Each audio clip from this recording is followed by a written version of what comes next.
Hey there, welcome to the Lucky Hit Archives, where I take things from here and just... So everyone's going to be talking about their games of the year at the moment, their games of 2019, and possibly even their games of the decade. And just to let you know, I was actually working on the games of 2017 back in early 2018, and it just never came out because I ended up not having time to work on it, which is a shame because I actually really like some of this stuff. Basically, it was done in my old house, and it was done when it was really snowing, so the footage just looks amazing because it's all done in my back garden and the place is just flooded with snow, and it's kind of cool. There's icicles, and I just really like how this footage came out. I think it's probably some of the best stuff I've done on camera, to be honest, like for Lucky Hit. So it's a real shame I never got to get this finished in time, but here it is now. I'm gonna do some voice work off some of the scripts that I did have, and I'm just gonna try and finish this thing off for the most part. So yeah, enjoy this Game of the Year video that's 2 years late. It's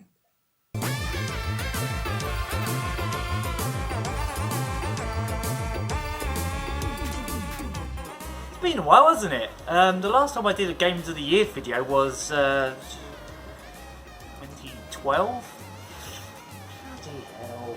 But now it's a brand new year and it's really snowing. Might as well film it while it's really snowing, because then I can look back at this and go, oh look, it's that time when it snowed a lot. Yeah, that was a week. Normally I don't do Games of the Year videos because I'm usually like a year or two behind, so it's not really worth it. This year was an exception, however, as I got one of these. It's a Gizmondo, in case you were wondering. So yeah, most of the games I'm going to be talking about were played on this thing. So I got this in September and I've pretty much been playing it ever since. So yeah. Gaga Games 2017. That was terrible. So my You Tried sticker award goes to Super Bomberman R. Thanks to Konami, everyone's favourite game publisher, Bomberman has been pretty much dead ever since they gobbled up Hudson Soft in 2011. Remember this? I do. It hurt. It hurt a lot, Konami. But then this happened on a Nintendo Switch reveal stream in January. Oh, there's a Sonic. Yeah, this was that Bomberman? No. Did you see Bomberman? No way. I saw f***ing Bomberman. There's Bomberman! Yes! As you can probably tell, I was pretty excited. I love this series, and to get a brand new retail game with online multiplayer was a dream come true. Unfortunately, while its heart is in the right place, it has a lot of issues that really let it down. Presentation wise, the game delivers with amusing and awkwardly localised animated cutscenes and an appropriately over the top soundtrack. Theme parks? Theme parks are for women and children, not for cool, sophisticated bombermen like me. I didn't buy the game at launch, however, and it was there that the game was a sloppy mess. For example, it only ran at 30 frames per second, which for a fast reflexes game like this is not good. One thing Konami can be applauded for with this game, however, is its post-release support. They went about fixing just about every complaint people had with it, including the frame rate, some weird camera issues, and the dodgy boss difficulty. They also added tons of free content, including a huge selection of new characters, many based on classic Konami games like Castlevania, Gradius, Silent Hills, and even obscure stuff like Gagaman and Tokimeki Memorial. The fan service is through the roof with this one. Did I mention these were all free? Considering Konami's sneaky tactics in other games, this has been a real breath of fresh air to see. Actually kind of made me want to buy it, to be honest. Unfortunately, despite all the extra polish, there are still many major flaws with it. The story mode in particular is just a frustrating chore to get through, with dodgy collision detection and horrendous level design spots. This level in particular took me hours and was just torture. I almost threw my Joy-Cons into the telly. I'm so sick of this! Because of this game's bad reputation, finding anyone to play online is very tricky. This is a shame, as when it does work, it's classic Bomberman through and through.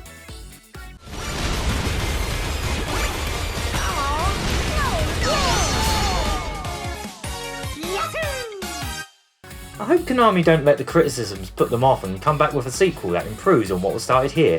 The post-release patches show that they have been listening and can make a better game next time. Please don't let Bomberman die again. The series deserves better than this. You almost got it. Almost. just almost got it. Just do it again. Better next time. You tried. Here's a sticker. So, the game I need to play a lot more of award goes to The Legend of Zelda, Breath of the Wild. I've never really been much into the Zelda series. I know, slap my hand. I'll do it for you. There you go.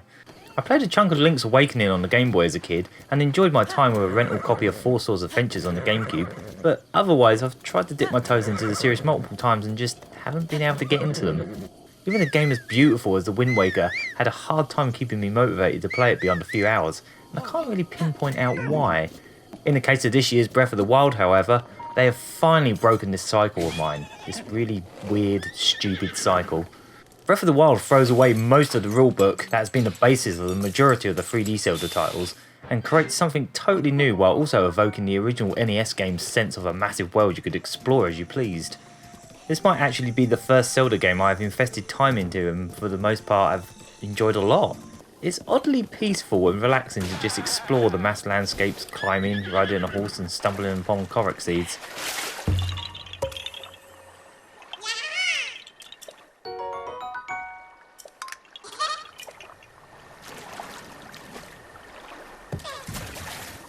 At first I found the combat to be a real bother. It's just so easy to die, and the whole weapon breaking thing can be kind of annoying. But what I really love about the game is it lets you play at your own pace, and for the most part this is why I can see myself continuing to play the game for a very long time. I've barely scraped the surface of it so far, so I really need to get back into it soon, as far as I'm concerned this is easily my favourite Zelda to date. It's official, they've finally made a Zelda game that I've not only been able to stick with, but I've fallen in love with. I probably won't get close to completing it anytime soon, but that's okay. The game lets you go at your own pace, and the world is just so much fun to be in, so I can just keep coming back to this over and over again and just have fun messing about in it.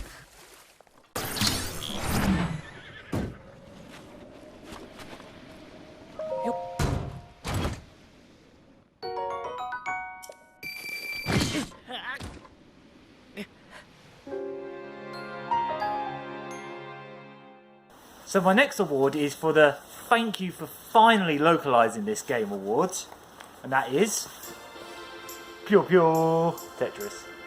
It's safe to say that while Puyo is one of Sega's biggest franchises in Japan, it has rarely been given a fair shot in the West. If you play the first Puyo on an English Game Gear, it pops up as Puzzlo Kids and is fully translated, so it looks like plans to bring the series over were in place, but in the end they decided to reskin the series as Dr. Robotnik's Mean Bean Machine and Kirby's Avalanche. The last big push for the series in the West was Puyo Pop Fever in 2004, which was released on just about every system but can't have been a massive success as they hadn't bothered since. Puyo Tetris was released in Japan in 2014 and was looking likely to stay in Japan like most of the games. To add an extra spanner in the works for this instalment was the Tetris license, which over here at the time was held by Ubisoft. But much like Super Bomberman R, the Nintendo Switch reveal surprised me with an announcement of the localised Puyo Tetris, and it was also announced for PlayStation 4. Unfortunately, the 3DS, Vita and Xbox One versions didn't make it across the pond, but the fact that we got this game at all was not something I was expecting to happen at all. At all. I wasn't expecting the entire game to be fully dubbed with an English voice cast, but in the end I'm glad they did. A dual language option would have been nice, but I got so used to the English voice cast it didn't really matter. The writing is either hilarious or cringeworthy depending on your sense of humour. Jazz fingers! Ah! Space fish! Baby old Skatadara's here to turn all your wishes to fishes. I've been driving Cherry T mad with this character in particular. You like that? There! I'm number one! Lipstick! I'm the best! I just have one nitpick, however. Puyo? Did you ever watch the original game's intro? It's Puyo Tetris ended up becoming my second most played game of the year, despite only owning it since October. So what was my first? The most hours sunk into a game award goes to Super Mario Odyssey. Woohoo!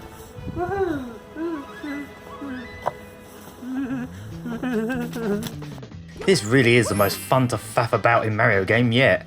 The moveset is pitch perfect, improving upon Mario 64's foundations, like adding rolling and 3D with proper physics, Sonic Team, look, it's not so hard, and other great little additions that just make it a joy to move an apparently 24-year-old plumber about. The hat gimmick doesn't overshadow the main platforming, it enhances it and adds a ton of extra variety without ever overstaying its welcome, and the capture abilities are not always just a gimmick, many add another layer to your traversal abilities. A good chunk of my time with Odyssey was spent stopping what I was doing to take snapshots. Just got to rotate this a bit, zoom it right there. Which filter works best with this? Oh, I like it with both these filters, so I'll just make one of each. I also spent far too much time just being a dick to the NPCs.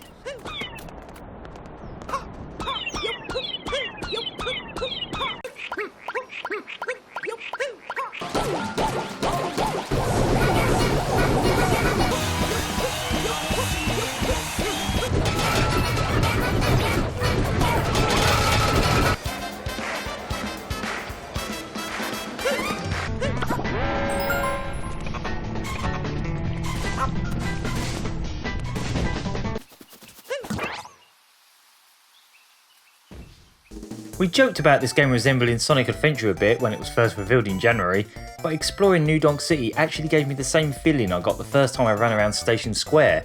Sonic Adventure was my first 3D platformer and I was blown away by the freedom of it, at the time, and that same sensation came back to me all over again here. I've put around 50 hours into this game and I still have hundreds of moons to find.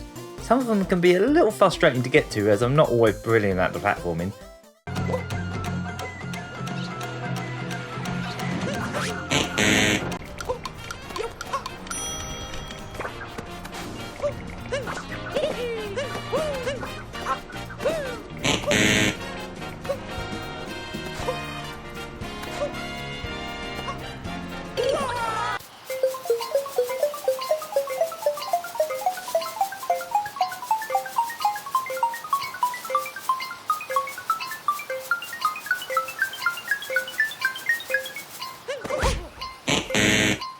But this is the most satisfying, creative and just plain bonkers Mario game in a long time.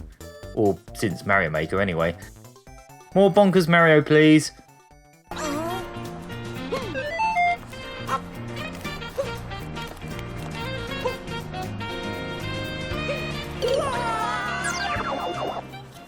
The welcome back old friend award goes to Sonic Mania. It doesn't have a physical box, so do that. Oh wait, yes it does. I've got the collector's edition. I'll go get that. Sonic Mania.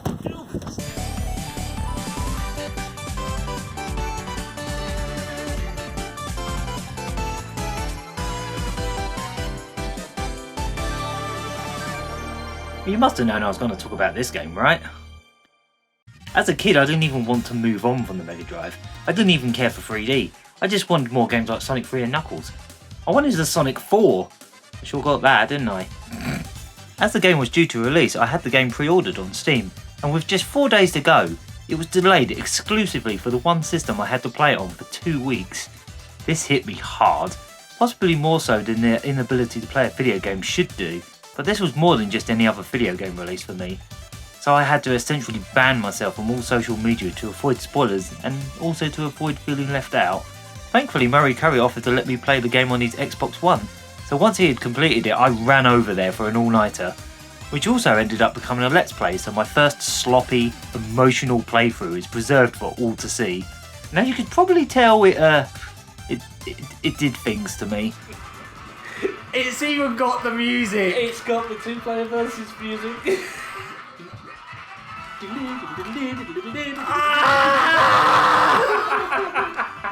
You could just cheat that whole bit. Oh, it's Oh my. I did not know about this one. This is one of the songs I wanted. calm down. You can't calm down. I can't. Wait, stop saying Look, it speeds away. Spring.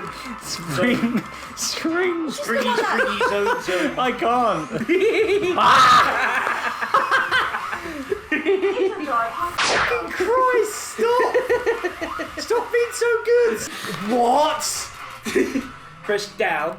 you drop those. Press A. Get your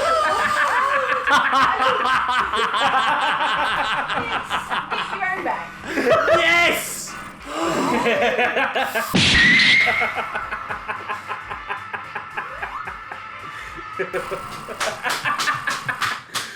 This game really is quite special to me.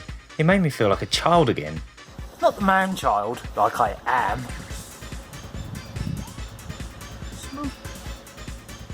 Icicles. Icicles. Don't need that. But this child right here, look, he has Sonic 3 in his arms on his birthday. And this was his birthday cake with Sonic Pogs on it. Sonic Pogs! Obviously we didn't eat the Sonic Pogs, they were probably washed up and put back in my collection where they have atoms of old chocolate cake on them to this day. The point I'm making is Sonic was my childhood. Maybe a bit too much. Where did it all go? Time is moving too quickly. They did it. That's all I really need to say. This is the Sonic 4 I always wanted. It has a lot of the old zones in it as well, but even those have been given enough new twists and gimmicks to make them fresh again. And the remixes.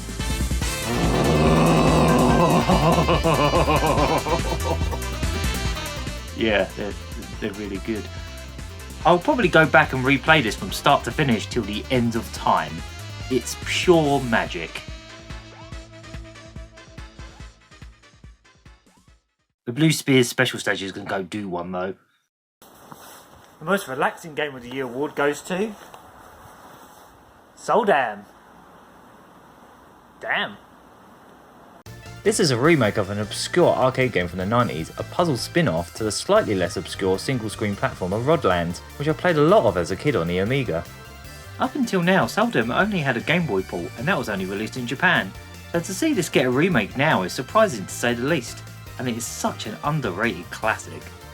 Soldam is the perfect wind down and chill out game, unlike Puyo Tetris, which gets super intense in comparison.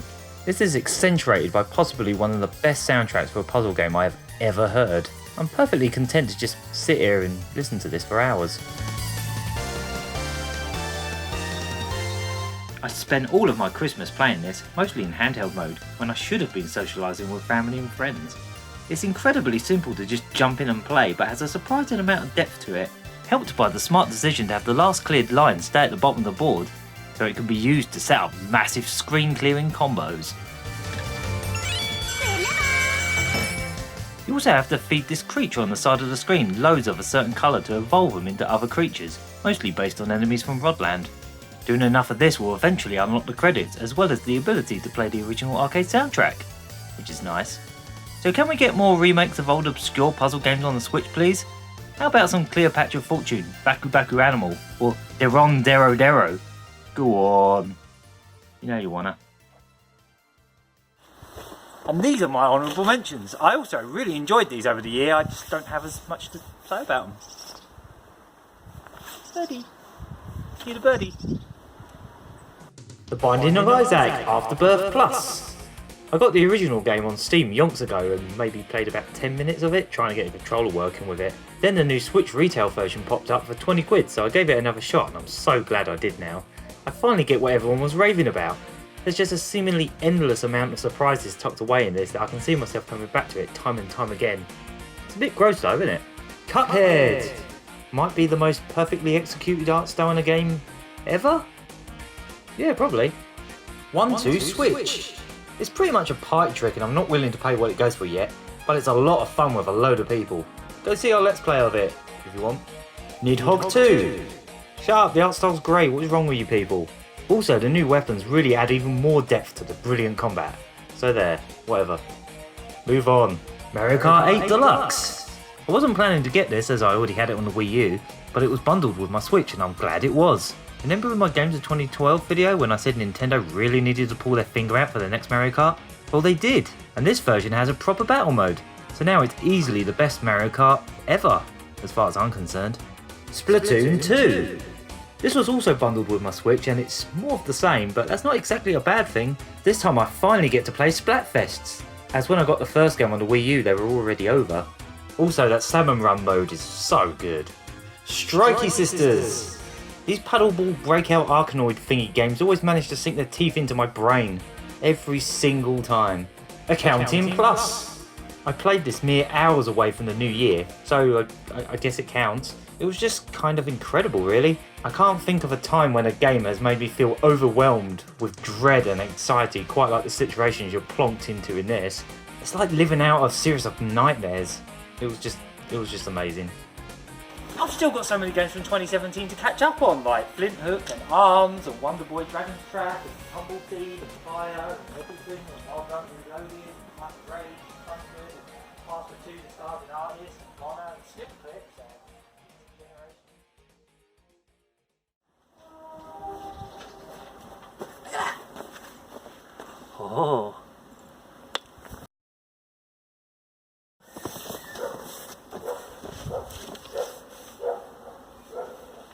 Woof, woof, woof, woof.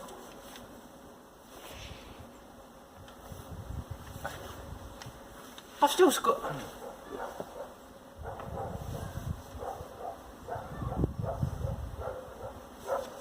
Oh wait. I want you to stop barking.